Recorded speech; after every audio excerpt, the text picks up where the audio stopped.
Welcome to the Detailers Business Academy. I'm Ivan LaCroix. With me today, Patty Mooney, or Patrick Mooney, but everybody knows him as Patty. How are you today? I'm good, Ivan. How are you? Excellent. Welcome to the show. Thank you. So, Patty is the owner of Veteran Detail in American Fork, Utah. But close to Salt Lake City. Yeah, but as you can obviously gather from my accent, I'm not from round these parts. No, you're from a little farther north in Utah. No. So, Patty is a retired military from the UK. Your rank was? I was a regimental sergeant major. So basically the American equivalent is a command sergeant major. I had a full battalion of guys to look after, so 800 maniacs who would spoil my day on a daily basis. Okay, very good. And you decided to come to the US to start a detailing company. I did, yeah. So I've always been passionate about cars. My first ever job, I was 8. So I worked at a car wash when I was 8. But my only job, because I'm quite a short fella, was to wring out the chamois leathers through. A lot of this generation won't even know what a mangle is. In the UK we call it a mangle, so it's the 2 rubber rollers that you operated with a crank handle and you feed the chamois leather through and it squeegees all the water out of it. Exactly. So that was my job when I was 8. I then carried on working there until I was 16, and then eventually I joined the British military at 16. Yes. And then spent 26 years in the army before I finally retired 2005. And then I had a different role then. I actually had a company which was a property maintenance company back in the UK. My wife used to run a real estate company, so we used to manage 250 properties, and I used to do the property maintenance, and basically I was the middleman between the landlord and the tenant. Right. So we had a lot of disputes with tenants and disputes with landlords. So after 10 years of that, it was time to do something completely different. Yes. And cars have always been my passion. I've always had some form of old classic car to play around with myself. And as I say, detailing isn't any different, or polishing a car isn't any different from sitting on the end of your bed for 26 years, polishing your boots and making them the world's shiniest boots. Yes. I just transfer that knowledge to paint. Right. But you're not using kiwi wax. I'm not using black kiwi polish. No, No. I'm actually using very sort of detailing products. Yes. Now, your company is called Veteran Detail because you are a veteran, but there's another reason it's called Veteran Detail. Yeah, my primary aim when I came out to the US was to have veterans as part of the workforce. Yes. And the main reason for that is it's not as relevant, well, it's always relevant, but 6 or 7 years ago, there was a lot of guys coming back from Iraq and Afghanistan. And a lot of people find it really difficult when they've been sort of institutionalized within the military to then settle back into normal, what we call normal society. Yes. So my main aim was to capture the guys who potentially or may have PTSD kind of issues. And with that comes with its own set of sort of different circumstances. So whether that person has become very introvert, whether it shows as really extrovert kind of people. Sometimes if you put those people with PTSD issues into a normal kind of work environment, and the manager or the sort of supervisor, no one really has any kind of base knowledge of where those guys have been, what they've seen. Exactly. All of those experiences that they've been through. So myself obviously being in a very similar situation, I see myself as a sympathetic employer. So if that guy comes to work and he's not quite feeling great, take the day off. I don't mind. We'll just carry on without you. Yes. And then when you feel fine, come back in. Right. So there's no pressure for that guy to, come to work, be at work at a certain time. We have quite a flexible sort of work schedule here. Yes. So by being flexible with your employees, the main thing is to get them relaxed, get them used to normal society. Right. So you're sort of a halfway house. We're sort of a halfway house. So what we do is we employ those guys, but in conjunction with that, typically the detailing world lends itself to young people who are into cars, who want to be detailers. Yes. Now the younger generation of people, if they're then working with someone who's had those life experiences, been around the world, seen a whole lot of different things, it brings a whole different perspective on the work dynamic. So with the veterans and older people who've had those life experiences, one, it's beneficial for them to work with the next generation because we then, we have an opportunity to mentor the next generation. Yes. But we also have an ability to see how the next generation operate. They operate differently than you and I because we're in our 50s and, yes, the mindset is completely different. Right. I've always worked with younger people because you consistently have a new group of 18-year-old recruits or 17-year-old recruits who turn up to your unit. Yes. So working with younger people, working with veterans, for myself personally, isn't really a problem. I span all those age demographics. It doesn't really matter. But just getting those guys to work together, I think is very beneficial, one for the younger people, but also for those veterans who then, can blend themselves back into normal society. Right. What we try to do is that we don't really, well, they're quite welcome to stay as long as they want, but the aim isn't for them to be a detailer for the rest of their life. No. It's to get them in a stable environment, and especially what we find is a lot of guys who, they come out of the forces or they come out of the military, their first port of call is then to go into another uniform job. Right. Whether that's police, fire department, EMTs, they want to sort of navigate to another uniform. Yes. I had a specific guy, I won't mention his name, but he was a former Marine. Those guys lost 9 guys in 1 week in Afghanistan. Ooh. He then came out and he wanted to, initially he was going to join the police.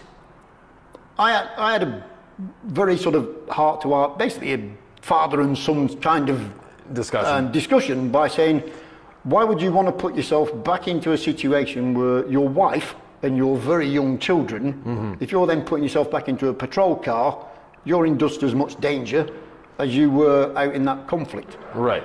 Why would you want to put yourself back in that situation when you have an opportunity to work in a stable environment? You're going to go home and see your wife. You're going to spend time with your children. Yes. So getting that through to him was my main aim, to say there is more to life than putting on a uniform. Correct. You've done your part. Yes. Now take your life in a completely different direction. Right. And he worked here for a few months, and now he's got a normal job doing something else. Excellent. Good. Now, your business.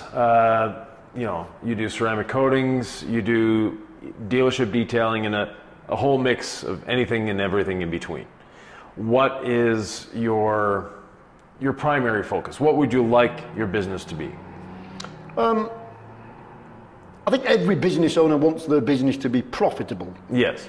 So as long as you are making a profit, in my mind, everybody always wants to do the sexy stuff within detail. They want to do ceramic coating, window tint, and paint protection film. Right. And a lot of people navigate towards that.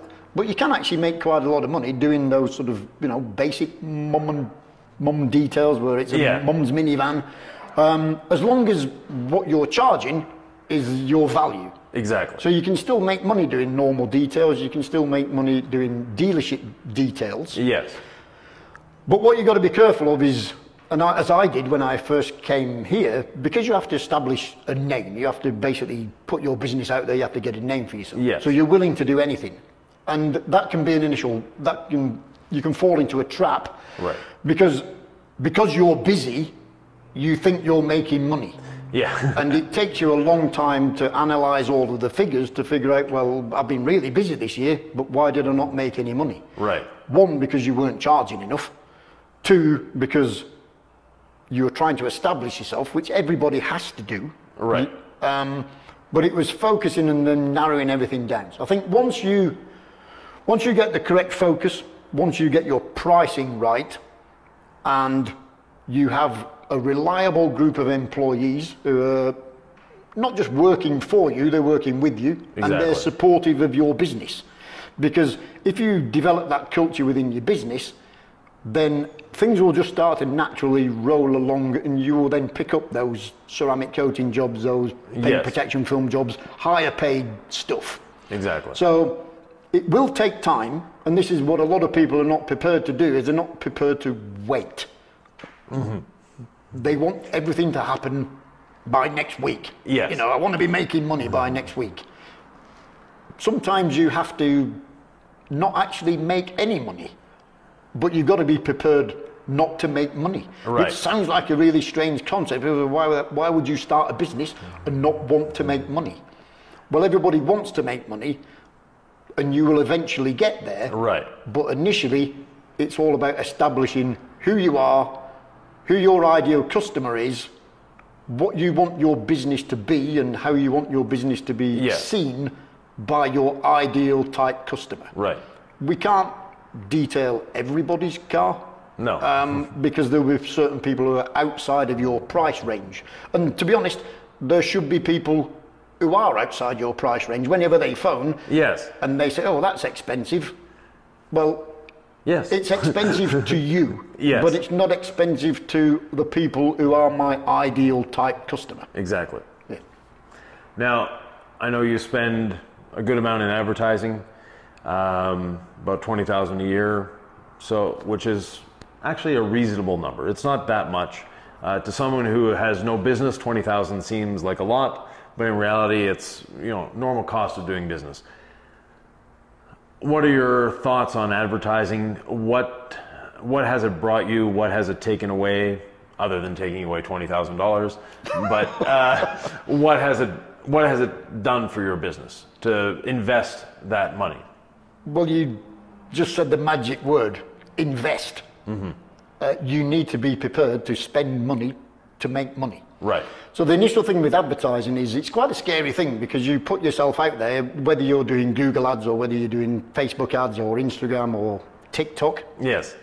Don't know whether anyone knows any real intricacies about TikTok yet, but you need to cover all platforms. Right.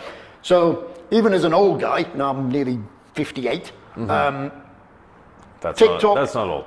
TikTok, Instagram, Facebook, all of those places are all where your target audience are. They're on one of those three platforms. So by initially spending money on advertising, what you'll probably do, and most people always start off with exactly the same thing. They'll say, this month I spent $500 on advertising. How many phone calls did I receive? Mm-hmm. To counter that, I would say to that business owner, not how many calls did you take, how many calls did you make? How many people did you phone to follow up from the inquiry? Because you've spent some money, someone spent the time to fill in that form, right? Then lands on your landing page or however you capture those personal details. It's up to you then to phone them back. Yeah. Because you're the one who needs to follow up with that lead. It's then a lead. Yes. They may not spend any money with you, but they're aware of your company. They know who you are. They know who I am because I have a slightly different accent. But by talking to them, you can answer all their questions. Right. But you need to spend money to get your face or your business in front of that ideal customer. Yes. Eventually, it will start to snowball, and you'll probably initially be overwhelmed of how many inquiries you get. So sometimes it's actually a numbers game of saying, well, if I can reach 1,000 customers within a small area, then that's an additional 1,000 people who know about my company. Right. Whether any of them actually come through as a customer, they may not be a customer right away from the first phone call. No. It may take 3 or 4 phone calls or 3 or 4 points of contact, whether that's a phone call, an email, a text message. Right. And they may not be ready to actually spend that money right then and there, because they may think, well, when they initially made the inquiry, they got a 2015 vehicle. Do I want a ceramic coating on a 2015 vehicle? They may be due to change it, and then when they change it and they get a 2021 or a 2022, they go, oh, I've now just bought something which is worthy of that coating. Exactly. So what I find is that people will phone me 6 months after our initial call and say, I've just bought myself a new vehicle. So when you spend the money on advertising, you can't take that initial figure of saying, well, I didn't make any money from my advertising. No. It has a long-term sort of effect, because you may spend some money in January, that customer might not come to you until July. Exactly. But it was the advertising spend which brought that person to you in the first place. Exactly. Now, you have a young person that comes in here, says, Patty, I want to start a detailing business. What's your best advice for me? My best advice for anyone who wants to start a detailing business is to actually work in one first. Yes. Because by working in a detail business, rather than you initially spending all of the money to set yourself up and spend thousands of dollars on equipment, whilst you're working within a detail business, you're gaining experience. So one, your detailing skills will improve. If the person who owns that business is quite open and honest with you, and they want to mentor you, and they know that you eventually want to start your own business, well, that all depends on the owner of the business, on how open they're going to be. Right. But the ideal is for any business owner to pass on the knowledge to the next generation. Exactly. Because who are the next generation of detailers? There's a lot of I would say there's quite a lot of old guys in the detailing industry. We're not old. We just have a unique hairstyle. Yeah, there's some older people in the detailing industry. But the next generation always replaces the old guard. Oh, yes. You know, it's a cyclic thing. It goes around every year. Yeah. So the first thing to do, I would say, for anyone who wants to start a detailing business is actually work in a detail shop. The ideal is a detail shop location. Or a mobile location. They both have their benefits. Yes. But by being in a steady environment where there's a consistent flow of vehicles all the time, you're not scrabbling for work, and you're not driving here, there, and wherever. Because if they've got a regular job, they turn up at 9 every day. Just the observation of what goes on around the shop and how the business owner operates. Yes. Because visually you can be working on a car, but you can be saying, well, what's the owner of the shop doing today? Yes. Are they operating a vacuum cleaner, or are they on the phone to a customer? Yes. Are they away doing marketing, or are they working on some kind of event which is away from the business? Yes. So, say for instance, a couple of weeks ago we were up at the Autorama show in Salt Lake City. That was 4 days. So I wasn't in my shop for 4 days, but I was still carrying out business, but I was carrying out that business in a completely separate location. Exactly. With ideal customers who we want for our business. Right. So when that young detailer witnesses the way you operate, that has a knock-on effect. So you're sometimes you're subliminally passing on business knowledge. Right. It all depends on how much they're willing to absorb that knowledge. Now, what would you have done differently with looking back? That's quite a difficult thing, because I would have tried to have condensed things into a shorter time frame. However, where we are now, sort of 6 years after starting the business, we're in a very good place. We've just opened up a second location. Right. Would I have tried to do that any sooner? Possibly, but only if I can get the right, not so much the right, well, there's two things. The right amount of staff, or the right amount of people who are working in your business, but also the right kind of people working in your business. So, by saying, would I have done anything differently? I would say no, because everything is a learning experience. By doing what we've done over that sort of 6 year period, has sort of given me a much broader outlook on, because it's quite difficult from someone from the UK coming to the US and saying, well, is it just the same as running a business back in the UK?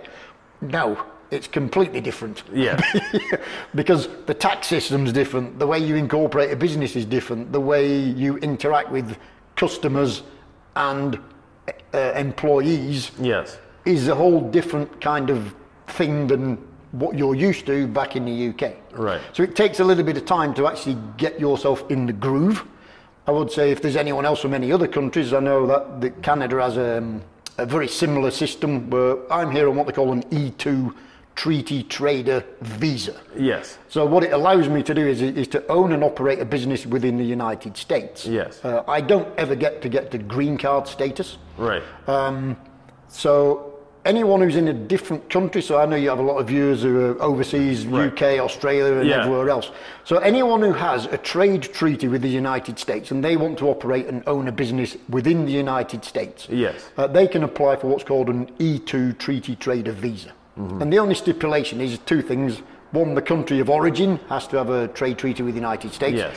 And two, you have to invest what they class as a substantial amount of money. They Right. don't say what that amount is. Oh, okay. They don't give you a dollar figure. No, it's relative to the type of business that you operate. Right. And obviously then when you apply, you have to do a whole 5-year business plan. There's a lot of hoops to jump through Yes. to get through the immigration system.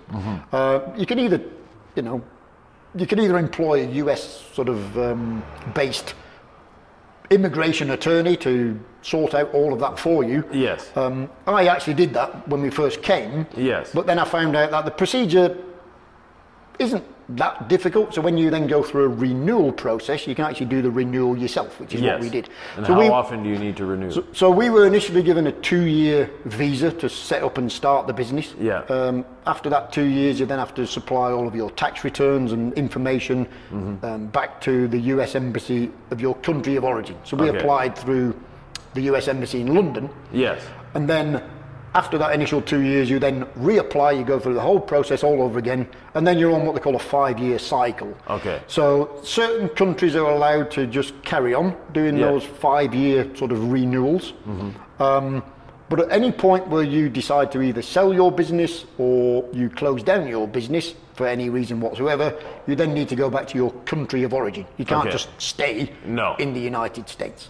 So I class myself as being very lucky. The American dream, in my mind, is still alive and well. Yes. If you want to come to the United States and work hard at a business, then every opportunity is there for you, whether you're Australian, Canadian, Indian, or whichever country Yes. you come from, it's available to you. Right. You just got to have a little bit of money stashed.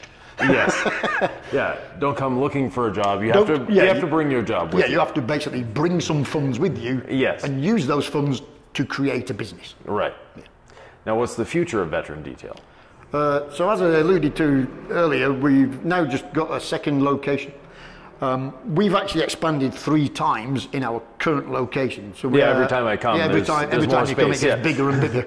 But we've now outgrown this space. Yes. So I've taken on another sort of 3,000 square foot shop, which actually is just over the other side of the street, Yes. the other side of the gas station. Yes. So from there, we will be concentrating on ceramic coatings and paint protection film. We'll probably get into tint. Yes. But what I don't want to do is I don't want to stretch all of our sort of services too much. Right. So we're renowned for our paint correction work and ceramic coating work, and we do a lot of old classic cars. Yes. So that's our main sort of niche. But all of those people who own classic cars, they don't tend to drive them around on a daily basis. No. They always drive a nice SUV or a truck. So whoever comes to your location, yes, you find your ideal type of customers, but then you always want to be having a conversation with them about a ceramic coating. Yes. Because every single person who comes in your shop is a potential ceramic coating customer. Definitely. And therefore will bring more income into your shop. Right. So the second location is all about refining or getting that balance of having those types of customers and having a particularly sort of slightly more, I won't say upmarket, just the ceramic coating, paint protection film environment. Right. Because for those services you need a very clean environment. Yes. And here, because we do those normal details, the dealership work and everything else, it's very difficult to separate our current sort of spaces Right. into ultra clean spaces. Right. So by having that separate shop, that's what we're hoping to achieve. Yeah, and the nice thing about that shop as well is it's on the main street. Your neighbor is a automotive business. The other side is a gas station. There's a dealership down the street. There's veteran detail, the original a little bit further down the street. So you have that mix of automotive businesses around you. You're on a street that has a lot of traffic, and you have a light there where people stop and can see your sign.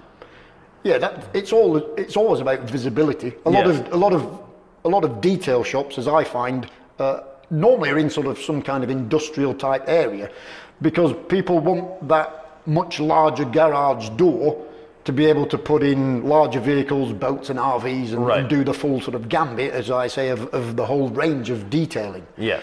Well, the only space normally you're going to find that is within an industrial type area. Yes. So a lot of the times I find that a lot of detail shops are sort of hidden. People have to go and seek them out. You're right. So with having that location, which is right on Main Street, you've got ideally just drive-by traffic. Exactly. People will go, oh, there's a detail shop.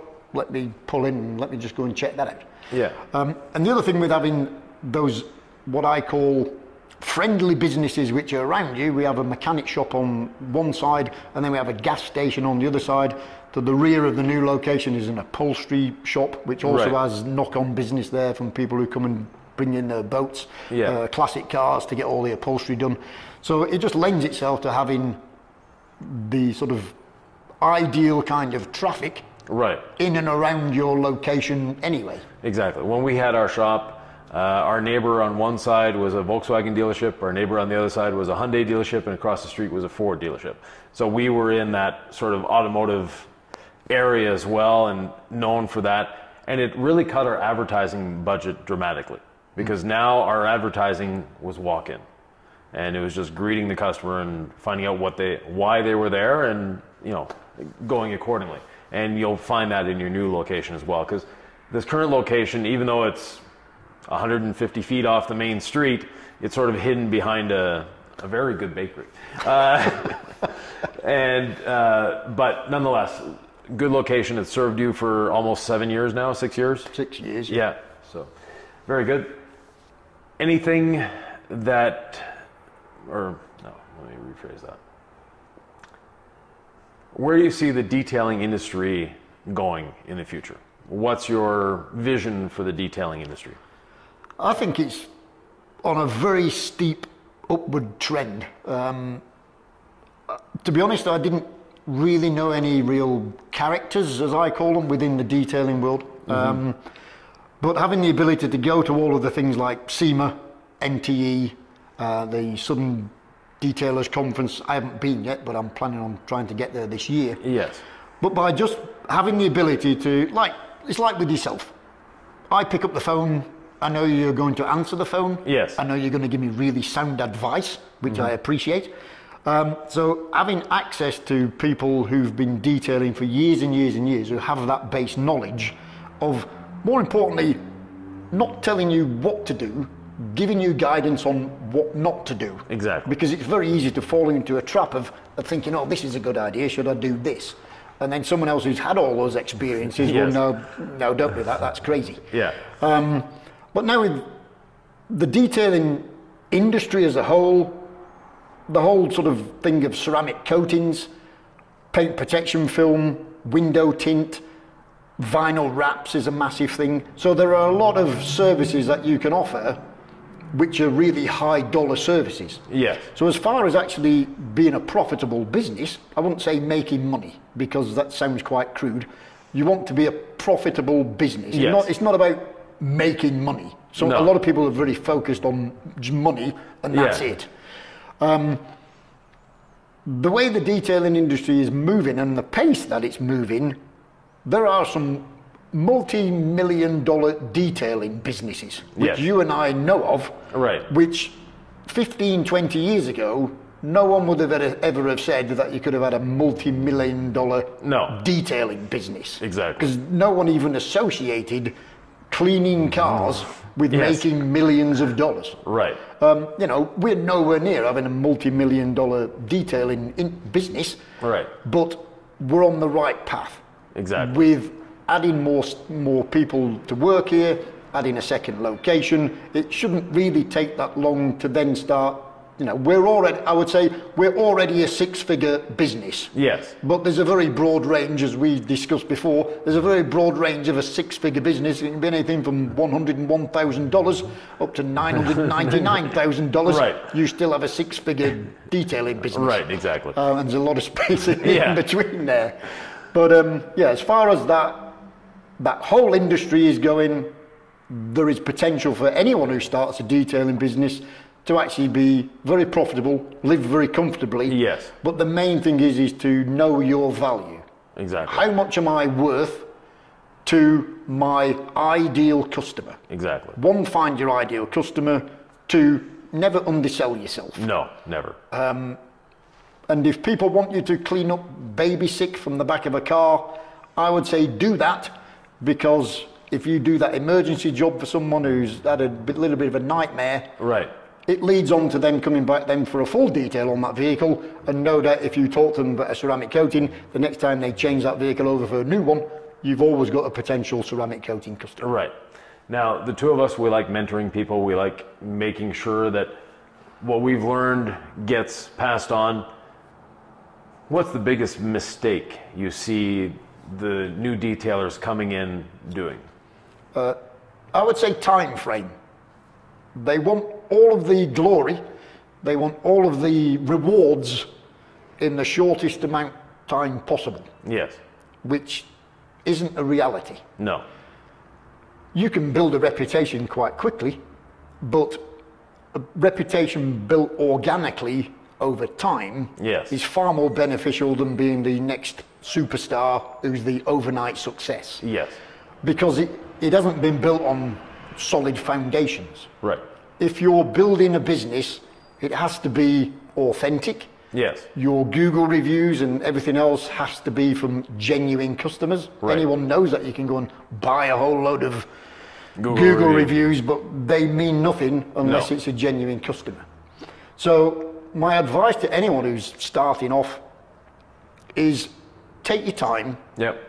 seek advice from people who have been there. Mm-hmm. We know, I mean, obviously you know far more than I do. You've been doing it for 40 odd years. But life experiences, you have to experience the good times, you have to experience the bad times Yes. to become a well-rounded person. Yes. And what you need to know is you need to know where you actually sit within your own detailing business. Because if you're not a sort of a people person, Yes. then every single day you're dealing with a different face, a different customer. Yes, Right. you will have some regular customers, but the potential there is every single person who comes through your door, you have to be energetic, you have to be pleasant, you Yes. have to be likable. Exactly. If you're not that, you know, if your character isn't that, then I always use the analogy of it's a little bit like sort of running a restaurant. Right. You have the chef who is absolutely brilliant at producing the best looking meals on Yes. the planet. Right. And then typically front of house is a very larger than life kind of energetic type person who is the front of your business. Right. So if you're the chef, stay being the chef. If you like polishing, if you like doing all the nitty gritty of detailing, Yes. but you're not very good at the business side of it, either have a partner or bring in or hire somebody to be front of house. Exactly. If you are that front of house person, then you can't do everything. Right. You can profess to be the best polisher in the world, Right. but eventually you'll realise you don't have time. No. You have time for all of your customers, you don't have time to actually polish a car. Right. So employ the right kind of people who can support your business, those people who are going to buy into the vision of your business, those Yes. people who are going to invest in it as well as you. Right. There's no one who's ever going to put in as many hours, as many sort of dedicated thought processes Yes. to building that business than the business owner. Yes. But if you've got people who are willing to work alongside you, and I say alongside you, not really for you, there is this distinction of saying, well, those people work for me. Right. Well, they don't, they work with you. Right. Because And that's your military training it coming is, out. yeah, Yes. because it's a support network. It's just a natural, normal support network. You join as a private, who's looking after you? The Lance Corporal, Yes. Section 2IC. Who's looking after all 8 of those guys? It's the section commander, the corporal. Right. Then it's a sergeant, a staff sergeant, and as you go further and further up the pyramid, there's the guy at the top Yeah. who's responsible for everybody else. Right. But you have to go through all of that process to be the guy at the top. But what you need to appreciate is if you are the guy at the top, you need to know that all of the other people who are working in your organisation are there to support you. Yes. And more importantly, you're there to support them. Exactly. They need to know that you have their back. If Right. there's a problem, you're the one who's going to fix it. Right. It's not their problem. No. The ultimate thing stops with the guy at the top who says, this is my business, this is my responsibility. Right. If you have to front that up with an irate customer, and we very rarely have irate customers. Yes. But if you do, it's not the guy who just detailed the car's fault. No. It's your fault. Right. And don't ever chastise that guy in front of the customer. No, never. You can do that at a later stage. Yes. But in front of the customer, it's my fault. I will fix it. Right. Leave it with me. I'll make it right. So fault always goes uphill, praise goes downhill. Yeah. Yeah. Thank you once again, Patty. How do people get a hold of you? Well, a number of ways. The main way is obviously through our email, info@veterandetail.com. We also have our own YouTube channel, which is a bit of a problem because I never really find enough time to make too many videos. Yes. So we have a YouTube channel. We're on Facebook, Instagram, TikTok. Yes. Veteran Detail 1 on TikTok. I try to do a little bit of funny stuff on TikTok because I think that's just the kind of way TikTok is supposed to be. Excellent. I don't think you're supposed to really take yourself too seriously on TikTok. No. So yeah, all platforms really, but the main one is info@veterandetail.com. That's Excellent. my email address. Yeah. So anybody who wants to either have a chat about business, if anyone from anywhere around the rest of the world wants to speak to me about owning and operating an E2 visa business in the United States, I can obviously discuss that with them. I'm quite open to be able to do that. Yeah. So yeah, any questions that people have, I do have some knowledge. You obviously have way more than I do, but now I have quite a bit because I've spoken to you a number of times and you always pass on some gems. So yeah, I'd like to thank you for your continued support. Yourself thank you. and Sylvie. Whenever you're in the area, you're always dropping to see me. Yes. Which is very nice. So thank you very much. You're welcome. And if anybody out there happens to have a 1963 split window Corvette that wants to donate it, wants to give it to a good home, Patty is always happy to take one of those. Yes, the 1963 split window Corvette is my ultimate car, along with the 1964 E-Type Jaguar. Okay. The 63 split window, I was born in 1964, so I thought I could never really justify owning one. Right. But then my sister came across to the US a couple of years ago and we was at the SEMA show and I showed her a couple and said, if I could have any car, this is what I want.